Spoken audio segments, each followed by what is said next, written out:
Assalamualaikum warahmatullahi wabarakatuh.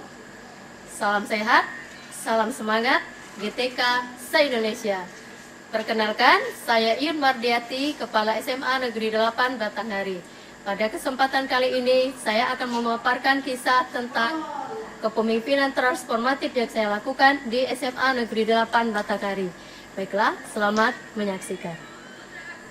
Kepemimpinan pada institusi pendidikan, terutama di tingkat sekolah, bukanlah sekedar tugas administratif. Kepala sekolah dituntut untuk menjadi arsitek perubahan.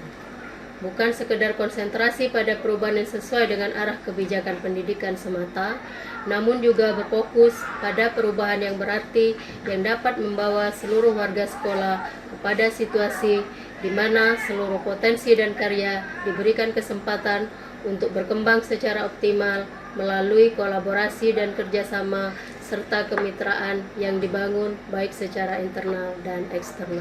Kepemimpinan transformatif yang saya lakukan di SMA Negeri 8 Batanghari, di mana sekolah ini terletak di wilayah pinggiran kota dalam wilayah Kabupaten Batanghari, dalam upaya mengimplementasikan kurikulum satuan pendidikan yang relevan dengan kebijakan pemerintah dengan pendekatan pembelajaran mendalam, budaya positif, dan penerapan 7 kebiasaan anak Indonesia hebat dengan tujuan terwujudnya 8 dimensi profil lulusan, yaitu keimanan dan ketakwaan, kewargaan, penalaran kritis, kreativitas, kolaborasi, kemandirian, kesehatan, dan komunikasi.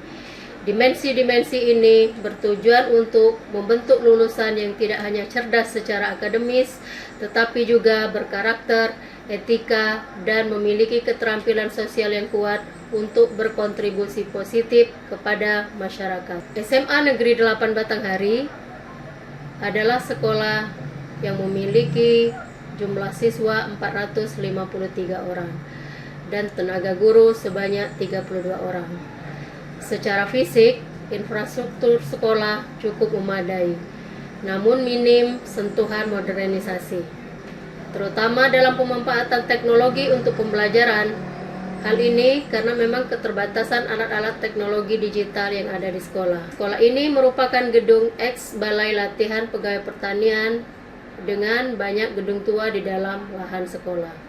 Rata-rata pendidikan orang tua yang masih rendah, bahkan masih ada orang tua yang tidak tamat sekolah dasar.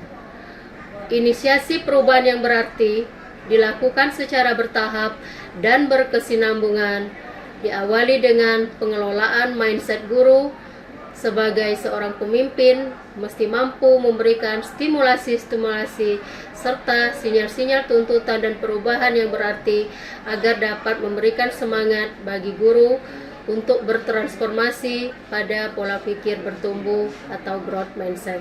Sebagai kepala sekolah dengan jargon program OK, organisir, kolaborasi, dan edukasi, saya sebagai kepala sekolah benar-benar menjalankan program tersebut secara totalitas. Siswa memiliki motivasi belajar yang masih relatif rendah dengan pembiasaan-pembiasaan mulai menunjukkan perubahan yang berarti. Siswa mulai antusias dalam setiap aktivitas pembelajaran yang dilaluinya. Adanya peningkatan kesadaran dan motivasi dari murid memberikan harapan yang berarti bagi perubahan nyata yang ingin diwujudkan. Keberadaan siswa memang benar-benar mendapatkan perhatian khusus. Bukan saja aktivitas belajar siswa di dalam kelas, namun bagaimana karakter murid, bagaimana kehidupan murid yang akan berdampak terhadap aktivitas belajar di sekolah, ini benar-benar menjadi perhatian khusus bagi seluruh personel sekolah, termasuk kepala sekolah sebagai penanggung jawab utama dalam pengelolaan satuan pendidikan secara holistik. Dalam kepemimpinan transformatif yang saya jalankan, benar-benar dilakukan secara totalitas dan berkesinambungan. Mulai dari mereview kembali visi, misi, dan tujuan satuan pendidikan yang menjadi impian dan harapan bersama untuk mencapai kematangan dan perkembangan optimal dalam membangun budaya kerja positif dari seluruh warga sekolah, semua guru, dan TU di SMA Negeri 8 Batanghari. Keputusan bertransformasi bukanlah tanpa hambatan. Terdapat 5 tantangan utama yang harus saya hadapi sebagai kepala sekolah transformatif. Yang pertama, resistensi guru dan budaya ketergantungan. Sebagian besar guru merasa bahwa perubahan yang dilakukan akan sulit untuk dijalani. Hal ini butuh upaya yang terus-menerus dan selalu bersinergi dengan berbagai upaya yang dihadapi yang dapat dilakukan agar sikap resistensi dan ketergantungan ini dapat dihilangkan sedikit demi sedikit. Kedua, kesenjangan kompetensi digital dan pedagogi inovatif. Implementasi kurikulum sangat bergantung pada pedagogi inovatif dan literasi digital yang dimiliki oleh guru.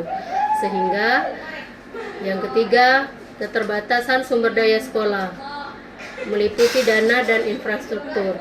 Sebagai sekolah yang berada di pinggiran kabupaten yang jauh dari pusat kota, keterbatasan anggaran menjadi kendala dalam pengadaan sumber belajar inovatif.